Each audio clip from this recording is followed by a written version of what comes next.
Oke, kita lanjutkan lagi. Di video kali ini kita tadi, di video sebelumnya kita sudah belajar gimana caranya, buka atau ngetes REST API yang kita buat menggunakan Mozilla ya. Kita bisa pakai Mozilla untuk request yang sederhana kayak GET, untuk buka satu request GET itu gampang banget.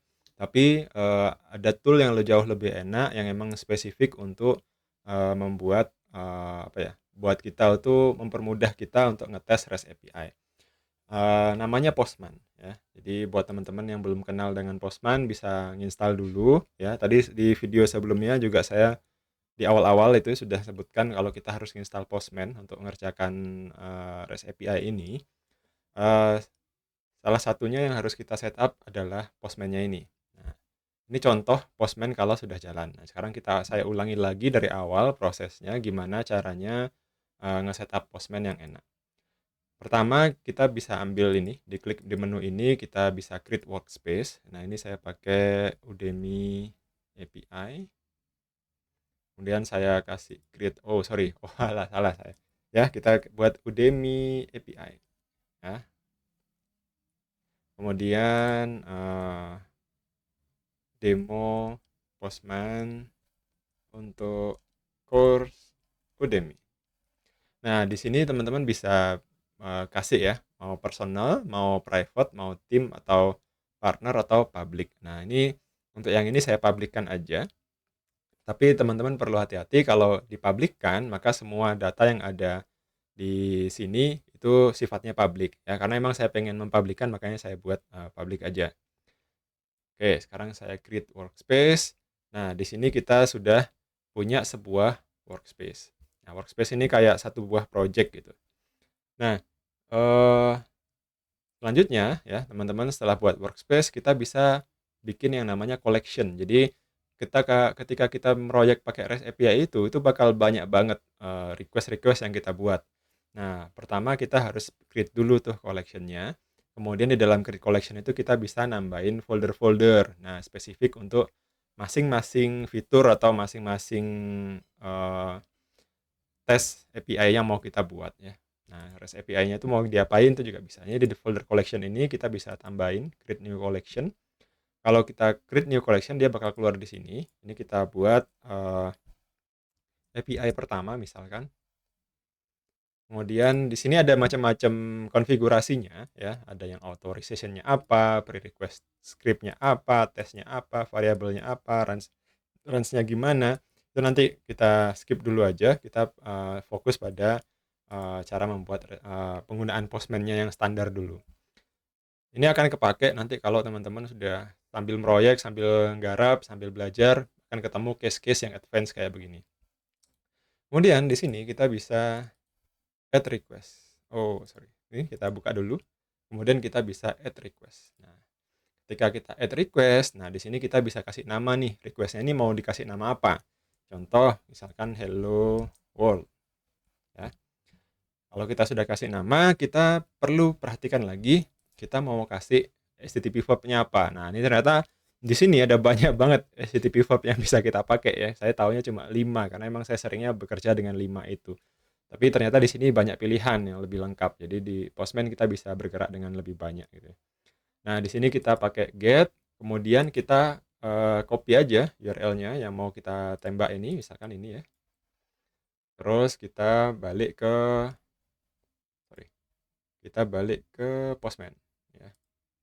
Nah, di Postman kita bisa paste nih. Jadi ingat lagi kalau kita ngoding Laravel untuk REST API, routingnya ada di file api.php, kemudian metodenya ini ya, URL endpoint-nya kita jangan lupa kasih slash di depannya. Kemudian perlu diperhatikan kalau mau diakses itu pakai slash API dulu. Jadi slash API slash URL yang mau kita tembak. Jadi ini, kemudian kalau sudah kita bisa isi request-nya. Nah, pengisian request ini kalau kita pakai get biasanya cuma ini aja ya. Tapi di dalam sini kita dikasih apa ya, opsi untuk ngisi parameter, autorisasi, header, body, pre-request script, test, dan setting ya, macam-macam di sini. Ini nanti advance use untuk REST API-nya. Tapi untuk sementara yang sekarang kita bisa pakai ini. Nah, untuk ngetesnya gimana? Kita bisa pakai send.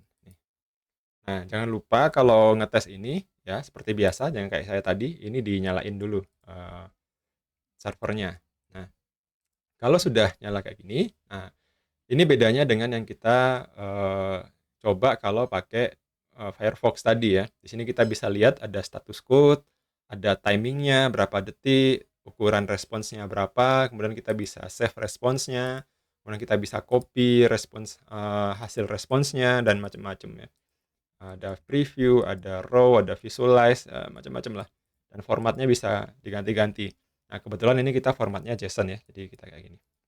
Nah, tadi kalau kita ganti status code misalkan. Nah, contoh ya, kalau kita ganti status code jadi 503 ini ya. Kalau kita send lagi, nah, servisnya menghasilkan respons yang sama ya kalau kita lihat di Mozilla Firefox. Tapi kalau kita pakai Postman ini kelihatan nih.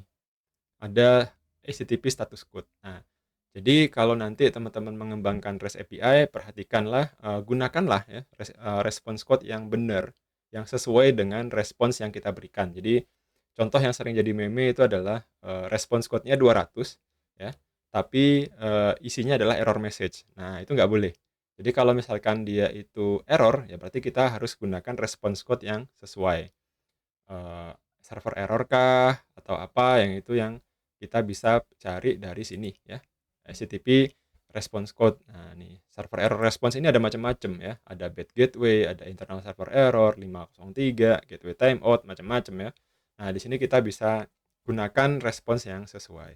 Tapi pada umumnya untuk pengembangan REST API yang standar, yang untuk awal-awal itu kita nggak perlu sebenarnya nge-setup, ini secara manual. Jadi biasanya ini saya biarkan Laravel yang memutuskan dia bakal ngeresponskan apa.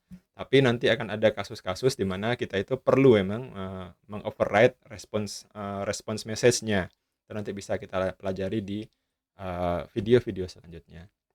Oke, gitulah cara men-setting si Postman yang untuk standar di awal ya.